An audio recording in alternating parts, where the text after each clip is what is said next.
What's up, you guys? This is Rob from You Guys Plays, and today on Dress to Kill, we're going to be taking a closer look at the Octavia Maestra skin. Now, as always, I'm going to be showing you guys a couple different customizations, as well as some tips and tricks that go along with them. I'll be spotlighting the Boltor skin that comes with the kit, as well as the SANDR, and of course, towards the end, because I know that you guys really like it, I'm going to go ahead and swap out the helmets, as well as some of the base skins. So, without ado, let's get dressed.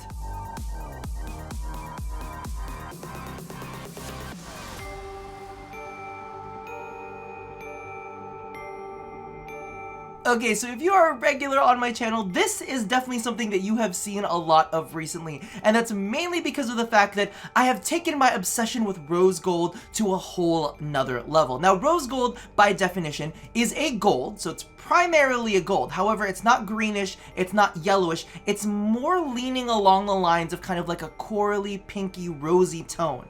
Now, I've actually just jumped off the deep end and decided to go full on in with like rose metallics, and I'm kind of really loving it. So what I actually went ahead and did, mainly because of the fact that the new Octavia skin is very metallic.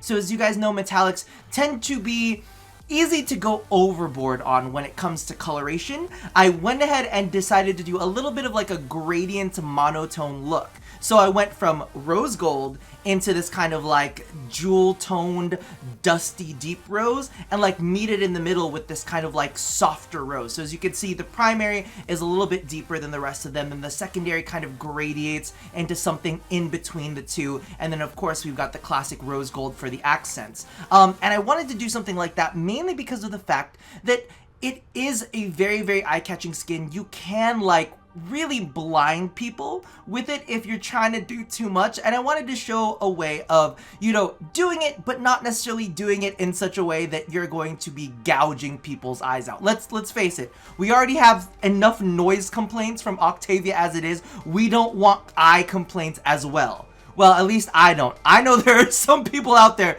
that are more than happy to do it. So I wanted to actually go ahead and kind of offset a little bit with the energy color and add a little bit of like soft blue in there to kind of contrast the warmth. Which I actually find to be very pretty because of the fact that, you know, it just keeps everything a little bit in balance. One of the things that you'll also notice is the tertiary that I have on there really does not change. I, for the life of me, have tried out so many different tertiaries to see if I could make a lighter version work, to see if I could make some sort of colored version work, and I just settled on like dark gray or black. Because that's the only one that really appeals to me. However, this is definitely kind of like a traditional Rob look.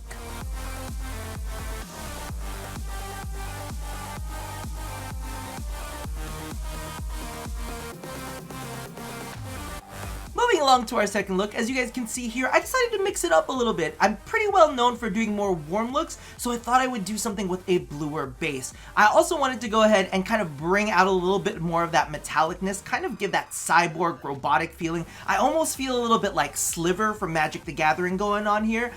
So I wanted to go ahead and embrace that, and specifically show off the fact that if you use a neutral on your primary, you can do something a little bit flashier on your secondary. So when I was experimenting with the Octavia skin, what I really kind of noticed is you gotta pick one showstopper. You know, not everybody in the group can be Beyonce. Every now and then it's gonna be the primary that's gonna be Beyonce. Sometimes it's gonna be the secondary that steps up to be the solo lead.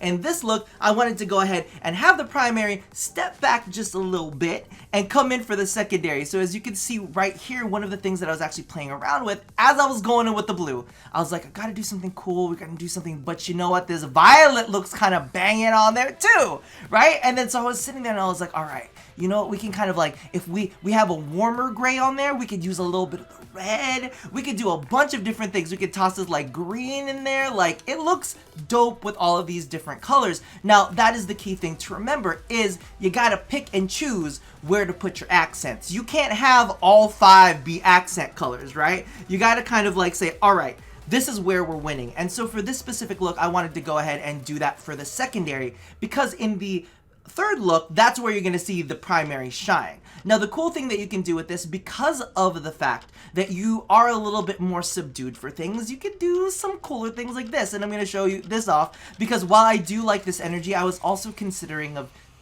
being a little edgelordy and going for some red energy on there as well. I was like, wouldn't it look dope if in the first like little scene that I always do where it's kind of shadowy, she could have like this blood red energy coming through. I was this close to doing it, I was like, nah, let's keep it nice and cool. But that just goes to show the power of anchoring things with a neutral. As long as you keep things fairly neutral, you can be more flexible with some of the brighter energies that you use on there, or even just the brighter secondaries. So as you can see here, we can even go through the gamut when it comes to the gamma palette.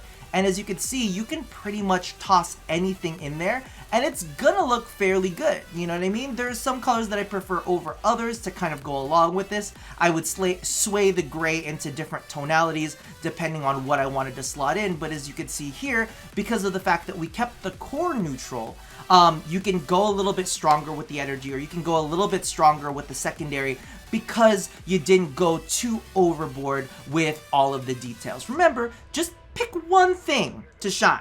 That's why you have one lead singer. That's why they're called the lead singer. That's why they're not called everybody singing at the same time, right? Either you gotta have one really startling good voice, or everything else has to be in harmony in the background, right?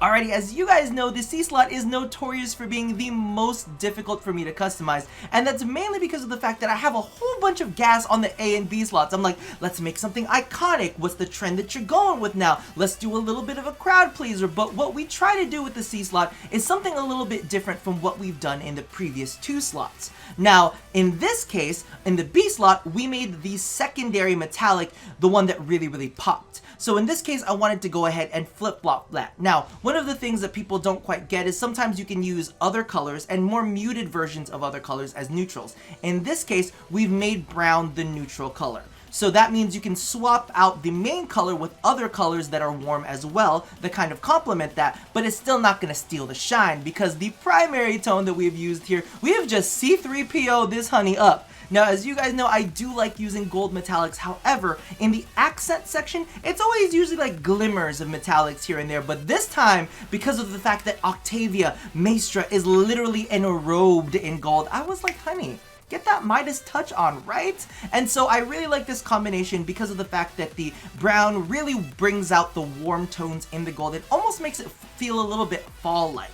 That's why I went ahead and chose a green energy color to kind of go with it. So it's almost that transition from fall into like winter where everything is like pretty and autumn. It's gorgeous. And one of the things that I don't do too much is like main golds or main yellows as the primary parts of the outfits. I usually kind of like, gold is a little strong for me, so it's usually in the accent or in the tertiary. It's never being the real starring role of it. However, in this case, I was like, you know what? Let's go ahead and do it. And I think that I did a pretty good job. So I want you guys to go ahead and leave a comment in the description below and let me know which was your favorite look. Are you feeling the gold? Because I mean, this is not something we do every day. Is this something that you do every day?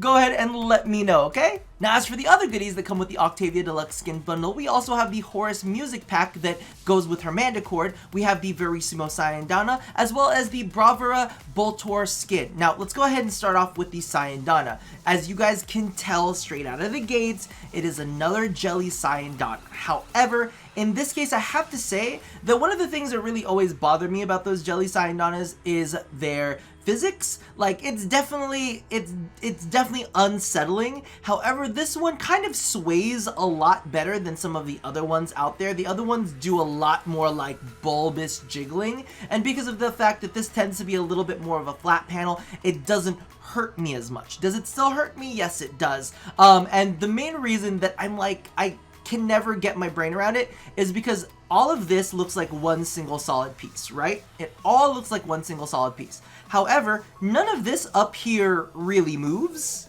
Like, all of this is pretty stationary, and then it comes down here and it becomes jelly. So why is it like so solid up here and so jelly down here? Like, there's got to be some sort of transition piece that maybe that you could like put in to make it look like it goes from solid into like a different, you know, a different piece of material that like moves like that, because otherwise it's just kind of like, is the whole thing jelly? Is a part of it jelly? I'm not quite understanding. Regardless, it does look pretty good. The one thing that I will kind of point out here is that I did go ahead and mix up some of the color picks on it, mainly because of the fact that just using the default ones did not look quite well. I actually went ahead and moved up the tertiary to be the primary gold because it popped a little bit more, and I moved the secondary to be kind of like that deep dark gray color because of the fact that it was just a little too much pink. Also, one of the things that I noted in my initial video was the fact that she's so metallic. This SANDR really is not metallic at all. Like I don't even feel like they correlate. Like, aside from the circles on them, like, that's the only thing that really carries things through because it's not the same texture. However, I will note that the jelliness is very, very shiny, and maybe they're like, maybe if we make the shiny jelly, that'll look kind of metallic. It doesn't, but the shine is there. Maybe in a different light it looks closer. To me, it does not look close at all. Moving along with that, we do have the Bravara skin. I hope that I'm saying this right. Bravara skin for the Boltor Prime, which does have its own kind of unique reload mechanic, which looks like she's like strumming it in order to reload it, which is fine. That works out just fine. The skin itself, you know, I'm okay with. I do feel like it suffers the same issue as the SANDR does, where it's kind of like the rest of her is very, very metallic, but the skin for the actual Boltor itself is not remotely metallic. And the reason I'm kind of a little bit like bitter and holding it against them for that one is because the Nuxu skin for the Ember Deluxe was full-on metallic. It was just metallic upon metallic upon metallic upon metallic. So it's kind of like, okay, I was assuming that, you know, because of the fact that they were able to do that for the Nuxu skin, that they would do the same thing with the skins for the Octavia set. Now, of course, Octavia's full-on metallic.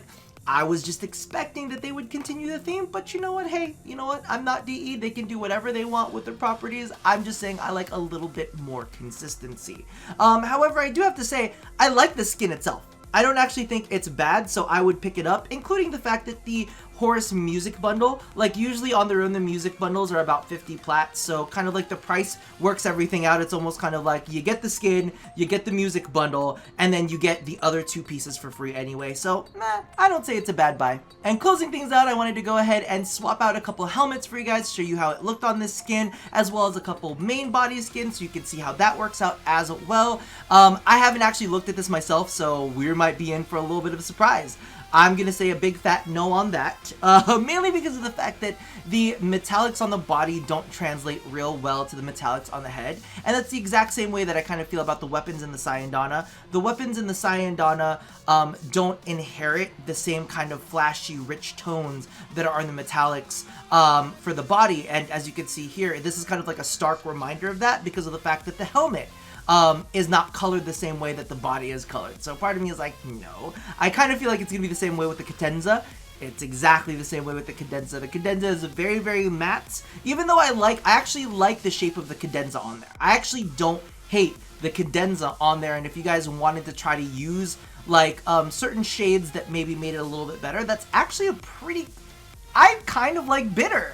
Because that looks really, really good, except for the fact that it's not like, it doesn't fit the metallics at all. It sticks out like a sore thumb, but the shape of it is fine and dandy. Now you guys know how I feel about this next one. I don't even need to say anything about this next one. It's a no. We're gonna pass on that. Then of course we have the Octavia Maestra helmet, which of course, still think it's a really, really good fit. It looks, somebody had mentioned in the comment section that it was a little Attack on Titan-esque, and if you make it fleshy, I was actually tempted to make a fleshy beast to see exactly how it would look on there, and I kind of really like that. Now let's go ahead and move the body. There's only really one other skin for it.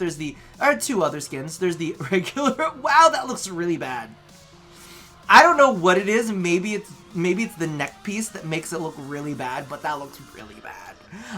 So we're gonna pass on that.